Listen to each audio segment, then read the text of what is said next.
دنیا بھر میں جیو ایکسپریس نیوز کے ناظرین کو اپنے نیوز کاسٹر مجین حسین بلال کی طرف سے السلام علیکم۔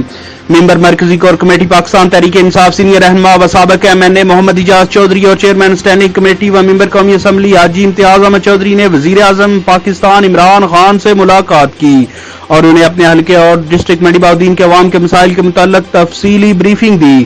حاجی برادران نے کرونا وائرس کی روک تھام میں وزیر اعظم کے ویژن کی تعریف کی۔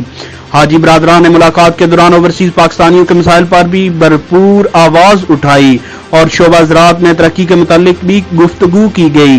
اس موقع پر وزیر اعظم پاکستان عمران خان نے حاجی برادران کی عوامی خدمات خصوصاً اجاز احمد چودھری کی مثبت اور عوام دوست سرگرمیوں کو خوب سراہا۔ کیمرامین نوید افضل چرونڈیا اور اسسٹنٹ رپورٹر میر عقیل احمد پومی کے ساتھ نیوز کاسٹر مجین حسین بلال کو دیجیے اجازت۔ اللہ حافظ۔